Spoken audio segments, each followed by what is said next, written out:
maafin saya dan mau mengerti. Sita, Assalamualaikum. Waalaikumsalam. Sita. Ibu?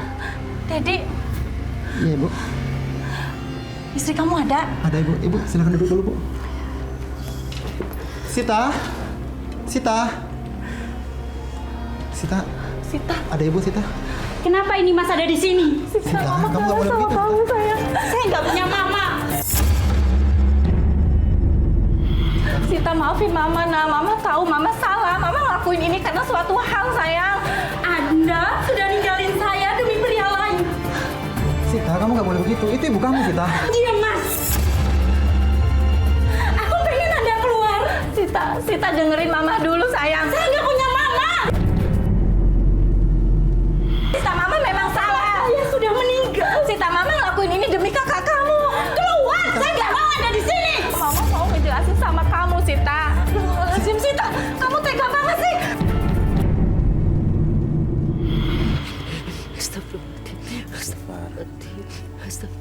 Saat itu ibu pernah coba bilang apa yang sebenarnya terjadi sama keluarga dari suami kedua dari anak dan anaknya.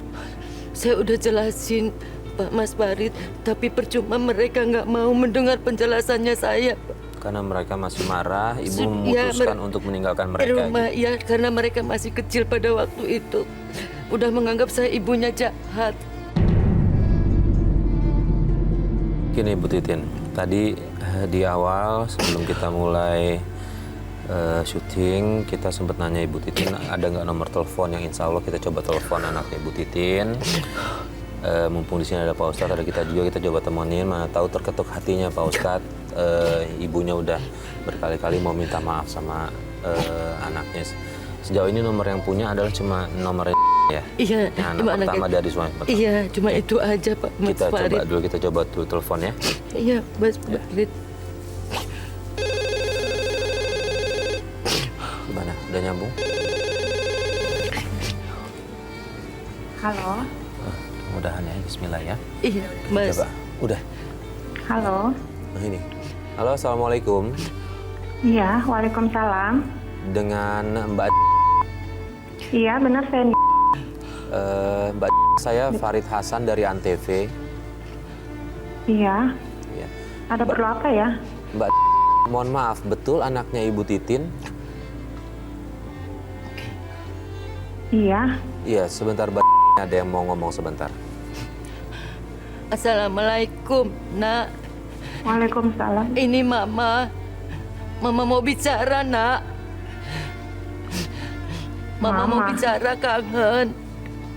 Mama mau menjelasin semuanya, Nak. Tolong, Nak, dengarkan, Nak. Mama. Mama saya udah nggak ada. Astagfirullahaladzim. Mbak, ini Iya. kita dapat nomor Mbak dari Ibu Titin. Mbak ini anak pertama dari suami pertamanya Ibu Titin kan? Iya. Mbak ini tolong Ibu Mbak datang ke Antv untuk minta tolong untuk bisa bersilaturahmi kembali dengan anaknya. Dia kesini mohon untuk meminta maaf sama Mbak. Kenapa kok bisa Mbak ngomong kalau ibunya Mbak sudah meninggal? Mama saya tuh udah meninggal, Mas. Loh, Dia udah ninggalin saya dari saya masih kecil. Saya udah nggak tahu. Pokoknya mama saya taunya udah meninggal. Maafin saya, Nak. Maafin saya. Ibu Mama nggak cukup nyakitin saya. Udah deh, nggak usah telepon saya lagi. Pokoknya saya tahu mama itu udah meninggal.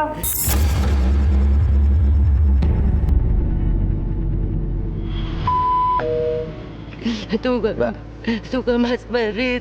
Mereka sudah nggak benci saya. Pak Ustadz.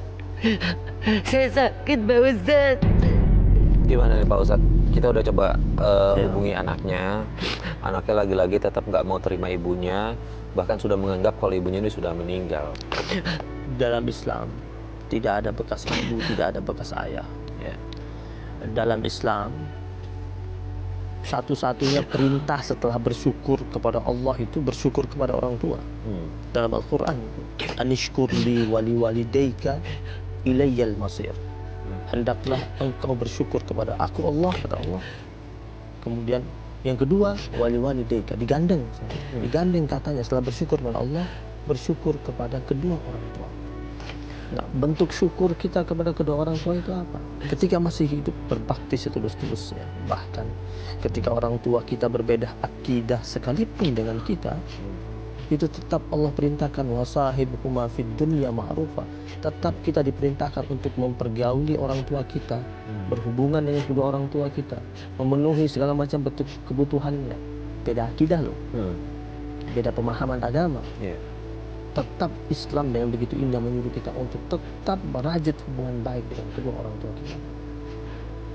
Dalam kasus Bu Titin ini, Bu Titin memang melakukan kesalahan, dan Bu Titin menyadarinya dan menyesalinya, dan ingin kembali ke jalan yang benar-benar dianjurkan oleh Allah Subhanahu wa Ta'ala. Alangkah tidak patut bagi seorang anak ketika dia tidak menerima kembalinya sang ibundanya. Ibundanya mengakui kekhilafannya, kesalahannya, ingin berpeluk hangat lagi dengan sang anaknya, dan ketika anak tidak memaafkannya, dosa besar bagi seorang anak ketika dia tidak memaafkan orang tuanya. Ya, apalagi ketika orang tua sudah berusaha untuk menempuh jalan kebenaran, kemudian anak, ini kan karena anak ini dikuasai oleh amarah, oleh dendam, jadi sehingga akhirnya pintu maaf tidak terbuka. Nah, kalau posisi ibunya sendiri nih, Pak Ustadz, ketika anak sudah tidak memberikan maaf, apakah dosa-dosa yang lalu yang ibu ini lakukan diampuni oleh Allah? Dan mengenai dosa ini kan ada dua hal. Yang pertama, dosa kita berkaitan dengan Allah langsung. Ketika dosa kita berkaitan dengan Allah, Sebentar. caranya Ini teleponnya. Telepon. Angkat aja, coba angkat. Anak ini Pak Ustadz. Iya.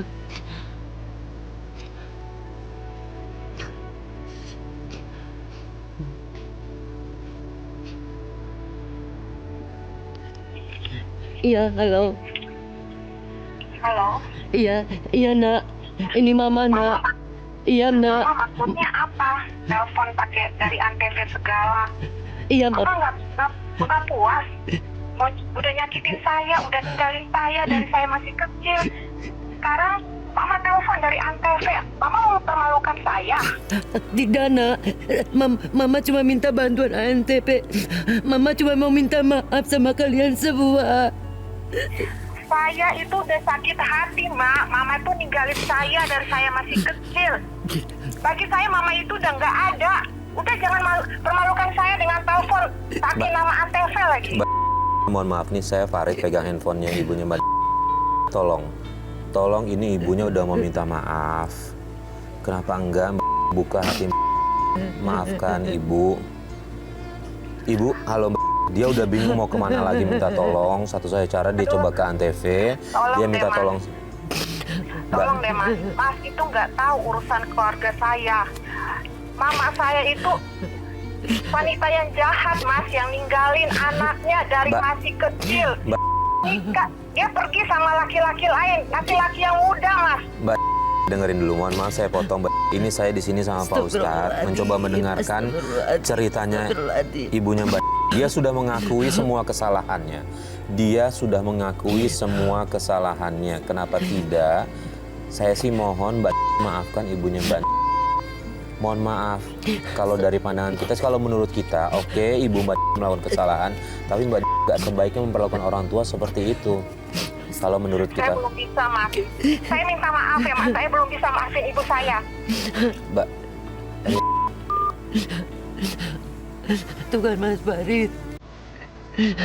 Anak saya tidak akan mau menerima saya lagi. ibu tidak boleh berkata tidak akan mau. Semua kemungkinan tetap ada.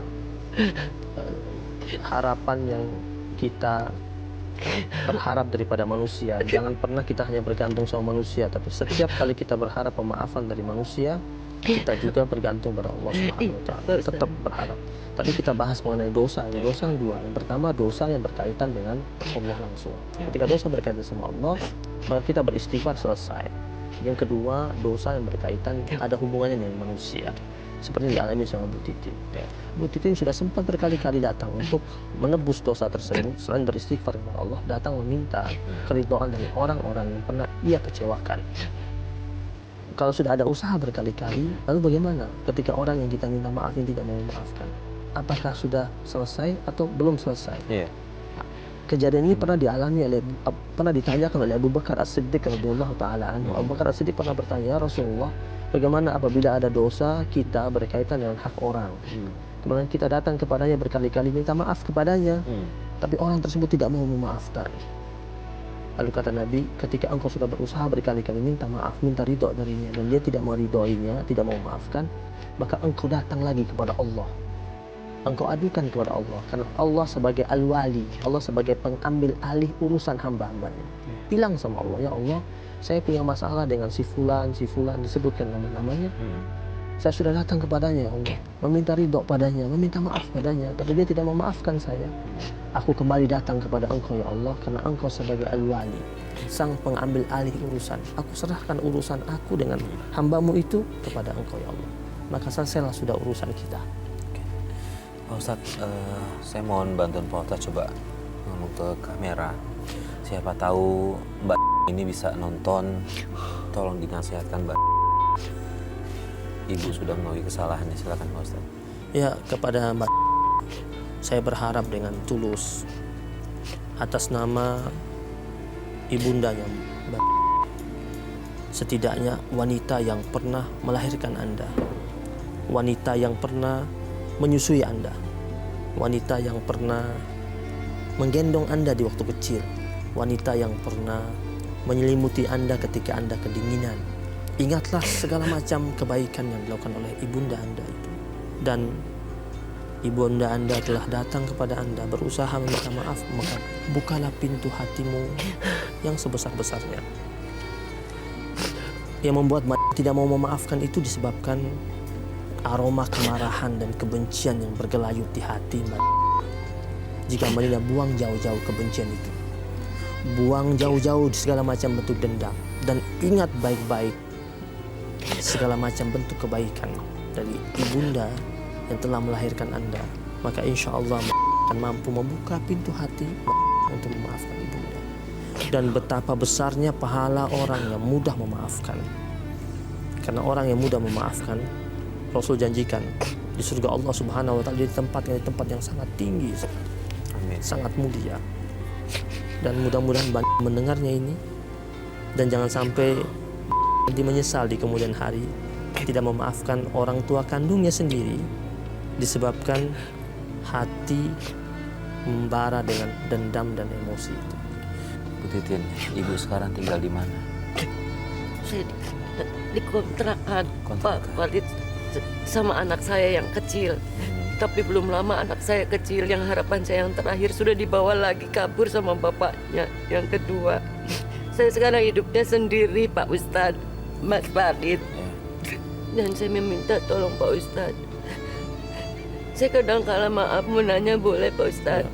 Kadang kala saya udah nggak kuat untuk atasi semua ini karena udah puluhan tahun saya pengen meluk anak saya aja nggak bisa. Tapi kan saya kadang-kadang sendiri, kadang-kadang saya suka lupa. Udah nggak benar pikiran saya karena saya hidup sendiri Pak Ustadz. Gimana caranya ngatasin biar saya kuat ngadepin semua ini Pak Ustadz? Yang penting Ibu sebenarnya jangan pernah merasa sendiri. Karena setiap hamba Allah yang beriman itu dia tidak pernah merasa dia sendiri. Kenapa? Karena ada Allah bersamanya. Ya. Kalau Ibu merasa di diri Ibu sendiri, nanti setan yang datang masuk. Akhirnya setan akan memasukkan segala macam bentuk pikiran-pikiran jahat dan tidak baik dalam kepala Ibu. Yang paling penting ini, Ibu sudah merasa bahwa Ibu dulu pernah berbuat salah dan Ibu ingin kembali. Ya. Allah katakan di Al-Quran, walladzina, dalam surat Al-Imran, walladzina idza fa'alu fahishatan aw zalamu anfusahum dzakarullah. Ingat Allah paling penting itu. Yaitu kata Allah, orang-orang yang berbuat fahisyah, pernah melakukan perbuatan keji sebelumnya, aw zalamu anfusahum, atau dalam kehidupan mereka pernah melakukan kezaliman terhadap diri mereka sendiri. Kemudian zakarullah, tapi orang itu tiba-tiba dia ingat sama Allah Subhanahu wa taala. Dan ketika dia ingat Allah, fastaghfaru li dzunubihim, maka kemudian dia beristighfar terhadap dosa-dosa. Jadi syarat untuk sampai pada tingkatan permohonan ampun kepada Allah itu dia ingat Allah. Nah, syaratnya apa kalau kita sudah mendapatkan pengampunan dari Allah? Walam yusirru ala ma fa'al. Yang penting ibu tidak mengulangi perbuatan ibu sebelumnya. Iya Pak Ustadz. Yang penting ibu tidak meneruskan lagi kejahatan-kejahatan yang lalu. Iya Pak Ustadz. Baik, terima kasih Pak Ustadz Rahman. Bu Titin, insya Allah ya Iya, Mas. mudah-mudahan ya mulai hari ini serahkan semua pada Allah. Iya amin. Amin. Tawakal, yang penting istiqomah. Iya. Tetap saya titip pesan buat gimana caranya ibu memberikan pendidikan agama sama anak ibu yang paling kecil itu nanti. Ya.